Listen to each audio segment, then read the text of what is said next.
I'm talking again to journalist Michelle Chen. You can find her on Twitter at @MicheleChen. So, Michelle, you actually have another article up at thenation.com. And this one is one that's just that's pretty heartbreaking and just kind of infuriating.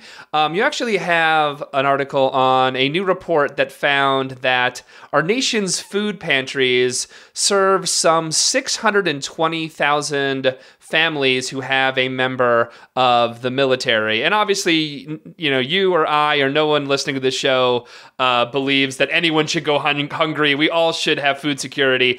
But yeah, the fact that over 500,000 military, 600,000 military families are food insecure is pretty shocking. Tell us what the report found. Yeah, that's a statistical estimate based on one of the most comprehensive surveys of food service providers. It's an organization called Feeding America, and it's a national network of food pantries and groups that help people with food security issues. And they found that based on the numbers that were coming in, you have a huge proportion of families with a member in the military, households with a military member who is actually, serving in the military, right? Active duty. They're on the government payroll, and they're still struggling to get enough to eat. And as you said, absolutely no one in this country should be going hungry, right? But it just kind of underscores the very cruel irony of food security in this country, the fact that people who are essentially commissioned to secure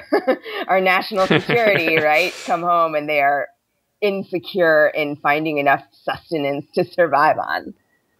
Yeah, that and their family, while they're deployed somewhere, they have to worry if their families have food. It is really just maddening, and both parties do it. The kind of flag waving, oh, we support the troops so much, but this is just another one of those instances where you look at just the lie of politicians and how much they care for the troops. Where when so many soldiers are back here. Are having to make these ridiculous choices between food and housing. And one of the things, talk a little bit about how one of the report found some really stunning statistics on the choices between food and housing, food and medical treatment that these families and soldiers have to make. Yeah, well, as anyone who's ever done a household budget knows, you often have to juggle multiple expenses at once. And so when you only have enough money to pay for maybe one thing, it's either I pay my utilities bill, or I buy groceries this month and hope that my landlord doesn't turn the lights off on me, So it's, it really, it's an impossible choice, right? So I doubt that many people are just all right, I'll just live in the dark for a month while I eat. It's not that straightforward, but they're put in this position where they can't do these two necessary things for survival at the level that they need to. So some of the trade-offs that the report flagged were, it was utilities versus food, or choosing between food and medical care, or having trouble paying for transportation. And this goes back to some of the structural economic deficits that we were talking about for the last story, which is that, look, if I can't pay for my groceries without also, cutting down on my gas this month, then I can't go out and look for a job. So these things all fit together.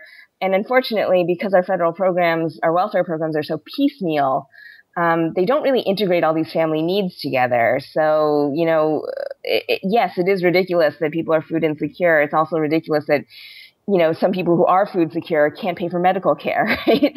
Or, so, and it's just, it just really doesn't make sense. And at the same time, the entire pie is kind of shrinking because the federal coffers that are available to pay for these programs are always being, constantly bombarded by calls for budget cuts or changes to rules that make it harder to qualify for food stamps.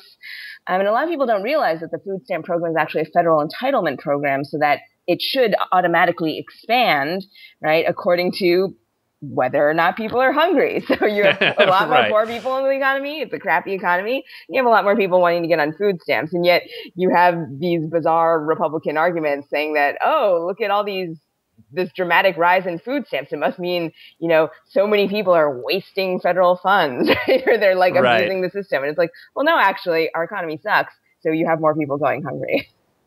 Yeah, no. Again, the whole, and again, just like we don't want people. We'd rather have people starve. And like especially when you talk about veterans and soldiers, it's like I want to starve American soldiers. It's one of those. It's one of these weird. Again, I sort of like. Again, I'm not a fan of the Democratic Party in any way, shape, or form.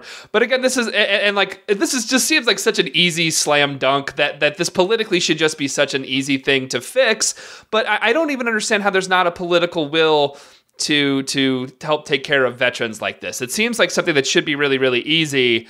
But it still doesn't get done. Yeah, I mean, look at the scandal around the VA system, right? Yeah. That's a bipartisan failure, certainly.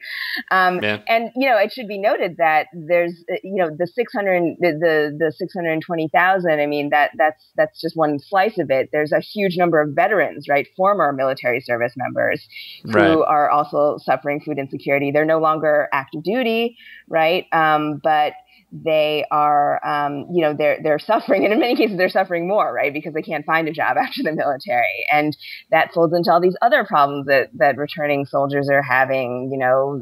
Ex-service members, they're suffering from PTSD, on top of a really bad economy, and they're struggling. And the thing is, with military families especially, one of the things that you hear from charity workers and people doing outreach to the military is that they don't want to disclose, the fact that they're struggling, right? There's an issue of pride involved there, and and shame, right? And in reality, it's the entire government that kind of should be ashamed of how these people are being treated. So.